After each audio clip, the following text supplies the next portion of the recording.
Hi, welcome to our zoology class. Learn with Suvita. ഇന്നത്തെ നമ്മുടെ chapter human reproduction, topic gestation, parturition and lactation. അപ്പോൾ കഴിഞ്ഞ ക്ലാസ്സിൽ നമ്മൾ ഇംപ്ലാന്റേഷൻ നടന്നു, ഒരു കുഞ്ഞ് യൂട്രസിനകത്ത് എംബഡ് ചെയ്യപ്പെട്ടു എന്ന് പറഞ്ഞു. അതിൻ്റെ ട്രോഫോബ്ലാസ്റ്റ് ലെയറിൽ നിന്ന് പ്ലാസൻറ്റ ഫോം ചെയ്തു. ഇന്നർ സെൽ മാസ് 3 ജേം ലെയേഴ്സായി ഡിഫറൻഷ്യേറ്റ് ചെയ്തു. അപ്പോൾ ഇനി എന്താണ് മന്ത് വൈസ് ഡെവലപ്മെൻറ്റ് നടക്കുന്നത് എന്ന് നോക്കാം. Embryonic development. Major features of embryonic development at various months of pregnancy. പ്രഗ്നൻസിയുടെ ഓരോ കാലഘട്ടത്തിലും കുഞ്ഞിനുണ്ടാകുന്ന ചേഞ്ചസ്, എന്തെല്ലാം വളർച്ച ഘട്ടത്തിലൂടെയാണ് ഫീറ്റസ് കടന്നു പോകുന്നത് എന്ന് നോക്കാം. ഫസ്റ്റ് മന്ത് ഓഫ് പ്രഗ്നൻസി പൂർത്തിയാക്കുമ്പോഴേക്കും എംബ്രിയോയുടെ ഹാർട്ട് ഫോം ചെയ്തിട്ടുണ്ടാവും. അപ്പോൾ ഹാർട്ട് ബീറ്റ് നമുക്ക് കേൾക്കാൻ പറ്റുന്ന സ്റ്റേജാണ് ആദ്യത്തെ മാസം അവസാനിക്കുമ്പോൾ. ആ സ്റ്റേജിൽ ഒരു കുഞ്ഞിൻ്റെ ഹാർട്ട് ബീറ്റ് സ്റ്റെതസ്കോപ്പ് ഉപയോഗിച്ച് കേൾക്കാൻ സാധ്യമാണ്. After 1 month of pregnancy, the embryo's heart is formed. Then, by the end of 2nd month of pregnancy, the fetus develops limbs and digits. രണ്ടാമത്തെ മാസം പ്രഗ്നൻസി അവസാനിക്കുമ്പോഴേക്കും ലിംസും കൈകാലുകളും വിരലുകളുമെല്ലാം കുഞ്ഞിനെ ഡെവലപ്പ് ചെയ്തിട്ടുണ്ടാകും. By the end of 12 weeks or first trimester, most of the organ systems are formed, like limbs, external genital organs, etc. are well developed. 12 ആഴ്ച അല്ലെങ്കിൽ first trimester എന്ന് പറഞ്ഞാൽ ആദ്യത്തെ 3 മാസം. ആ 3 മാസം കഴിയുമ്പോഴേക്കും കുഞ്ഞിൻ്റെ ഓർഗൻ സിസ്റ്റംസും, അതായത് ലിംസ്, എക്സ്റ്റേണൽ ജെനിറ്റൽ ഓർഗൻ, ഒരു കുഞ്ഞ് ആൺകുഞ്ഞാണോ പെൺകുഞ്ഞാണോ എന്ന് തിരിച്ചറിയുന്ന ആ എക്സ്റ്റേണൽ ജെനിറ്റൽ റീജിയൻ എല്ലാം വെൽ ഡെവലപ്പ് ചെയ്യുന്നത് 3 മാസം അവസാനിക്കുമ്പോഴേക്കുമാണ്.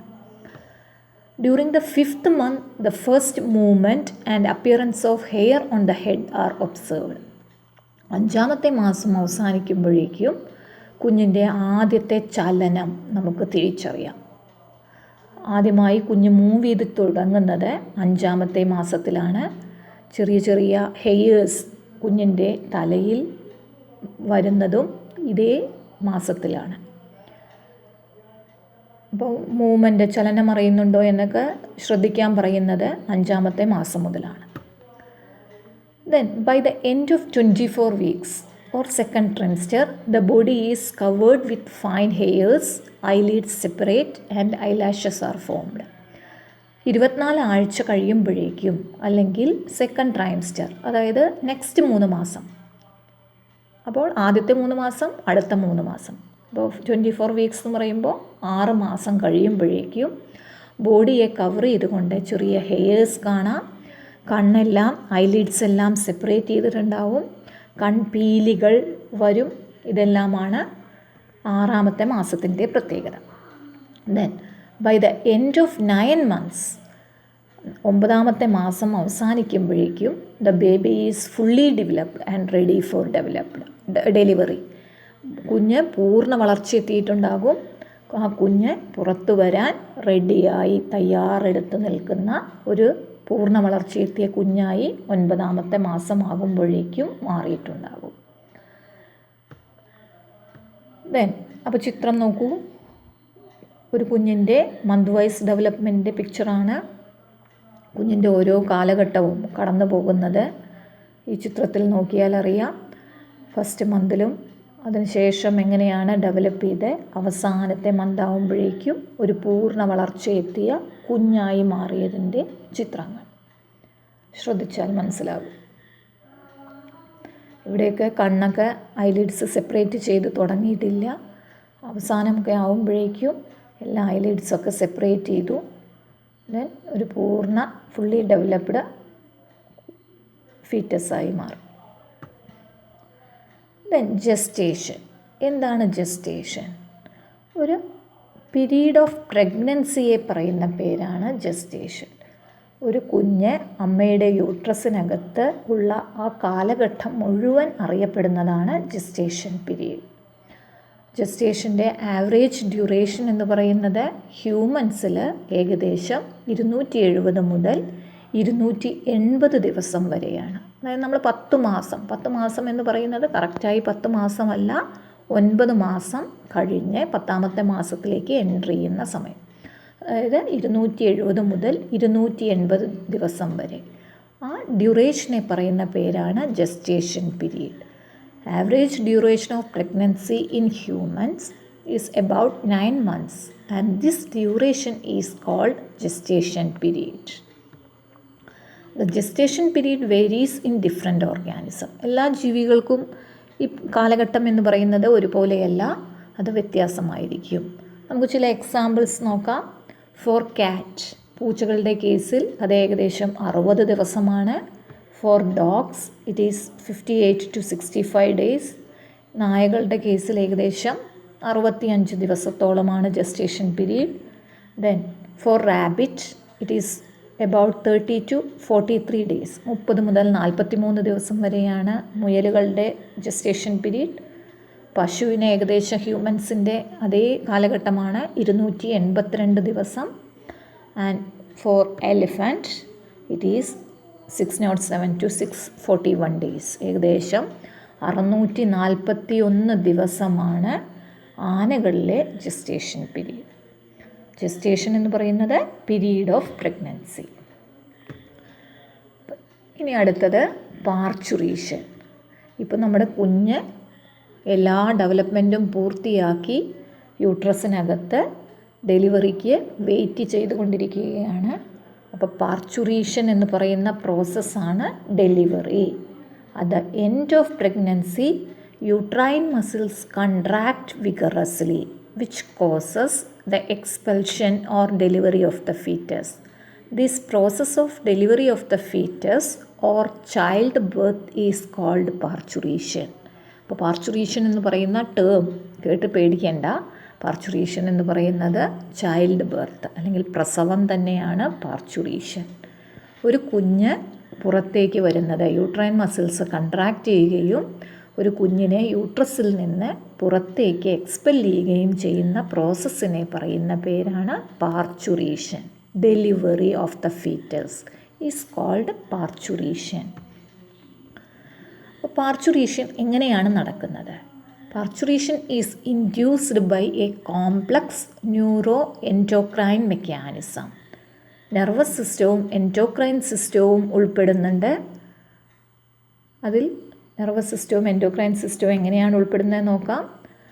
അപ്പോൾ അതിന് വേണ്ട സിഗ്നൽസ് വരുന്നത് ഫുള്ളി ഡെവലപ്ഡ് ഫീറ്റസിൽ നിന്നും പ്ലാസൻറ്റയിൽ നിന്നുമാണ്. ആ റിഫ്ലക്സിനെ അറിയപ്പെടുന്നതാണ് foetal ejection reflex. Foetal ejection reflex യൂട്രസിൽ ചെറിയ തോതിലുള്ള കൺട്രാക്ഷൻസ് ഉണ്ടാക്കുന്നു.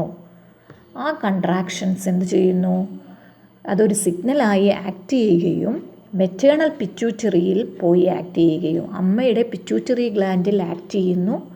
അപ്പോൾ അമ്മയുടെ പിറ്റ്യൂട്ടറി ഗ്ലാൻഡിൽ സ്റ്റോർ ചെയ്യപ്പെട്ട ഓക്സിറ്റോസിൻ എന്ന ഹോർമോൺ റിലീസാക്കപ്പെടുന്നു. ആ ഓക്സിറ്റോസിൻ എന്ത് ചെയ്യുന്നു? Oxytocin acts on uterine muscles. Uterine muscles act ചെയ്യുകയും അത് സ്ട്രോങ്ങർ കൺട്രാക്ഷൻസിന് കാരണമാവുകയും ചെയ്യുന്നു. അമ്മയുടെ യൂട്രൈൻ മസിൽസിൽ ഓക്സിറ്റോസിൻ ചെന്ന് ആക്ട് ചെയ്യുന്നു. ആ ഓക്സിറ്റോസിൻ യൂട്രൈൻ മസിൽസ് സ്ട്രോങ് ആയി കൺട്രാക്ട് ചെയ്യുന്നതിന് കാരണമാകുന്നു. അത് കൂടുതൽ ഓക്സിറ്റോസിൻ സെക്രീറ്റ് ചെയ്യാൻ ഇടയാക്കുന്നു. Then the stimulatory reflex between uterine contraction and oxytocin secretion continues resulting in stronger contraction. ഓരോ തവണയും ഓക്സിറ്റോസിൻ സെക്രീറ്റ് ചെയ്യപ്പെടുന്നു, അത് യൂട്രൈൻ മസിൽസിൽ ആക്ട് ചെയ്യുന്നു, അത് വീണ്ടും കൂടുതൽ ഓക്സിറ്റോസിൻ്റെ സെക്രീഷന് കാരണമാകുന്നു. അങ്ങനെ ഫൈനലി എന്താവുന്നു? സ്ട്രോങ്ങർ കൺട്രാക്ഷൻ നടക്കുകയും ആ സ്ട്രോങ്ങർ കൺട്രാക്ഷൻ എന്തിന് കാരണമാകുന്നു? This result in the expulsion of the baby through the birth canal. അത് കുഞ്ഞിനെ ബർത്ത് കനാലിലൂടെ പുറത്തേക്ക് തള്ളുന്നു. ബർത്ത് കനാൽ എന്ന് പറഞ്ഞാൽ അറിയാം, വെജൈനയും സെർവൈക്കൽ കനാലും ചേർന്നതാണ് ബർത്ത് കനാൽ. ആ പ്രോസസ്സിനെ പറയുന്ന പേരാണ് parturition. Soon after the infant is delivered, the placenta is also expelled out. അപ്പോൾ ഒരു കുഞ്ഞ് പുറത്ത് വന്ന ഉടനെ തന്നെ പ്ലാസൻ്റെയും അതുമായി ബന്ധപ്പെട്ട അസോസിയേറ്റഡ് സ്ട്രക്ചേഴ്സും പുറന്തള്ളുന്നു. ആ പ്ലാസൻ്റയെ പറയുന്ന പേരാണ് ആഫ്റ്റർ ബർത്ത്. ഇവിടെ ചിത്രം നോക്കിയാൽ അറിയാം, ഇത് യൂട്രസിനകത്തുള്ള കുഞ്ഞാണ്. ആ കുഞ്ഞ് ഹെഡ് സെർവൈക്സ് റീജിയനെ ഫേസ് ചെയ്യുന്ന രീതിയിലാണ്. ഒരു കുഞ്ഞ് ജനിക്കുന്ന സമയത്ത് ആദ്യം പുറത്തേക്ക് വരുന്നത് ഹെഡ് റീജിയനാണ്. കുഞ്ഞ് പുറത്ത് വന്നു കഴിഞ്ഞാൽ പിന്നീട് പ്ലാസൻ്റയും അതുമായി അസോസിയേറ്റ് ചെയ്ത സ്ട്രക്ചേഴ്സും പുറത്തേക്ക് വരുന്നു. അതിനെ പറയുന്ന പേരാണ് ആഫ്റ്റർ ബർത്ത്. അപ്പോൾ എന്താണ് ഡോക്ടേഴ്സ് ഇഞ്ചെക്റ്റ് ചെയ്യുന്നത്? ചിലവർക്ക് ലേബർ പെയിൻ അല്ലെങ്കിൽ പ്രസവ വേദന വരുന്നില്ല. പ്രസവ വേദനയാണ് നമ്മൾ യൂട്രൈൻ കൺട്രാക്ഷൻ നടക്കുമ്പോഴാണ് വേദന ഫീൽ ചെയ്യുന്നത്, ലേബർ പെയിൻ അനുഭവപ്പെടുന്നത്. എന്നാൽ ചിലവരുടെ കേസിൽ ലേബർ പെയിൻ വരുന്നില്ല. അപ്പോൾ ലേബർ പെയിൻ വരാത്ത സാഹചര്യത്തിൽ ചില സന്ദർഭങ്ങളിൽ ഡോക്ടേഴ്സ് ഒരു ഇഞ്ചക്ഷൻ നൽകാറുണ്ട്. ആ ഇഞ്ചക്ഷൻ എന്താണ്? ഇഞ്ചക്ഷനിൽ എന്തായിരിക്കും? ലേബർ പെയിനിന് യൂട്രൈൻ കൺട്രാക്ഷന് കാരണമാകുന്നത് എന്താണ്? ഓക്സിറ്റോസിൻ എന്ന് പറയുന്ന ഹോർമോൺ.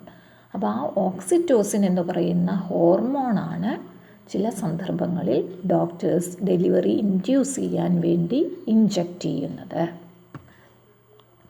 ദെൻ കുഞ്ഞ് പുറത്തേക്ക് വന്നു. കുഞ്ഞ് പുറത്തേക്ക് വന്നാൽ കുഞ്ഞിന് എന്ത് കൊടുക്കണം? പാല് കൊടുക്കണം. അപ്പോൾ ആ പാല് കൊടുക്കാൻ വേണ്ടി മാമറി ഗ്ലാൻഡ്സ് എല്ലാം ഫുള്ളി ഡിഫറൻഷ്യേറ്റഡ് ആയിരിക്കും. അതിൽ മിൽക്ക് പ്രൊഡക്ഷൻ ആരംഭിച്ചു. ആ പ്രോസസ്സിനെ പറയുന്ന പേരാണ് lactation. Towards the end of pregnancy, mammary glands undergo differentiation and start producing milk by the process called lactation. അവസാന കാലഘട്ടമാകുമ്പോഴേക്കും മാമറി ഗ്ലാൻഡ്സ് ഡിഫറൻഷ്യേറ്റ് ചെയ്തു, അതിൽ മിൽക്ക് പ്രൊഡക്ഷൻ നടന്നു. ആ പ്രോസസ്സ് ലാക്ടേഷൻ എന്ന പേരിൽ അറിയപ്പെടുന്നു. The milk produced during the initial days of lactation is called colostrum. ഏറ്റവും ആദ്യമായി സെക്രീറ്റ് ചെയ്യുന്ന മിൽക്ക് അറിയപ്പെടുന്ന പേരാണ് കൊളസ്ട്രം. ആ കൊളസ്ട്രം എന്ന് പറയുന്നത് പെയിൽ യെല്ലോ കളേർഡ് മിൽക്കാണ്. ആദ്യത്തെ പാല്, മഞ്ഞ നിറത്തിലുള്ള പാല് അറിയപ്പെടുന്ന പേരാണ് കൊളസ്ട്രം. ആ കൊളസ്ട്രം നിർബന്ധമായും കുഞ്ഞിന് കൊടുക്കണം. അതിന് കാരണം colostrum contains several antibodies which is essential to develop resistance for newborn babies. കൊളസ്ട്രത്തിൽ ധാരാളം ആൻറ്റിബോഡീസ് ഉണ്ട്.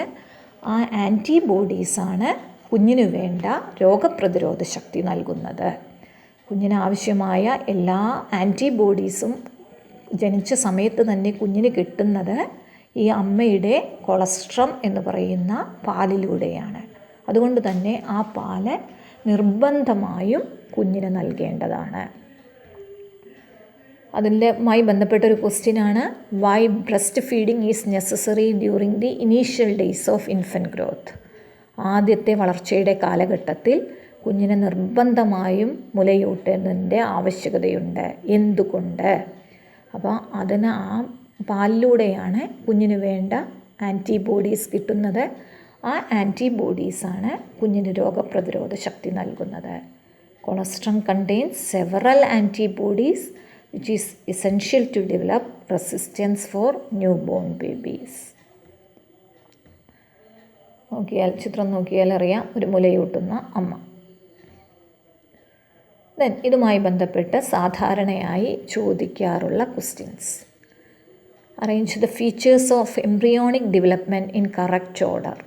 അതായത് ഓരോ വളർച്ചയുടെ കാലഘട്ടത്തിലും ഏതെല്ലാം ഫീച്ചേഴ്സാണ്, ഏതെല്ലാം ഓർഗൻസാണ് ആദ്യം ഡെവലപ്പ് ചെയ്യുന്നത് എന്ന രീതിയിൽ അറേഞ്ച് ചെയ്യാനാണ് പറയുന്നത്. അതൊരു question. Then the process of childbirth is called dash. എന്താണ്? Parturition.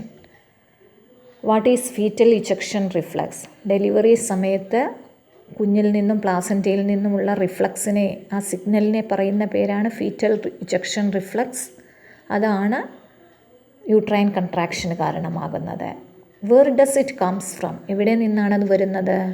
Fully developed fetus and placenta. Which hormone is injected to induce delivery. Labour pain അനുഭവപ്പെടുന്നില്ല എങ്കിൽ ഡെലിവറി ഇൻഡ്യൂസ് ചെയ്യാൻ വേണ്ടി ഇൻജെക്റ്റ് ചെയ്യുന്ന ഹോർമോൺ ഏതാണ്? ഓക്സിറ്റോസിൻ. ഓക്സിറ്റോസിൻ സെക്രീറ്റ് ചെയ്യുന്നത് hypothalamus ആണ്, store ചെയ്ത് വയ്ക്കുന്നത് പിറ്റ്യൂട്ടറി ഗ്ലാൻഡിൽ. The milk produced during the initial days of lactation is called dash. ആദ്യത്തെ കാലഘട്ടത്തിൽ സെക്രീറ്റ് ചെയ്യുന്ന പാലിനെ പറയുന്ന പേരാണ് colostrum. Why it is necessary to feed the young one with breast milk during the initial days of infant growth? വളർച്ചയുടെ ആദ്യ കാലഘട്ടത്തിൽ നിർബന്ധമായും കുഞ്ഞിന് പാലൂട്ടണം. അതിൻ്റെ കാരണം എന്ത്? കാരണം കൊളസ്ട്രത്തിൽ ധാരാളം ആൻറ്റിബോഡീസ് അടങ്ങിയിട്ടുണ്ട്. ആ ആൻറ്റിബോഡീസാണ് കുഞ്ഞിന് വേണ്ട രോഗപ്രതിരോധ ശക്തി നൽകുന്നത്. അപ്പോൾ ഇത്രയാണ് ജസ്റ്റേഷൻ, പാർച്യൂറേഷൻ ആൻഡ് ലാക്ടേഷൻ എന്ന് പറയുന്ന ടോപ്പിക്. Thank you.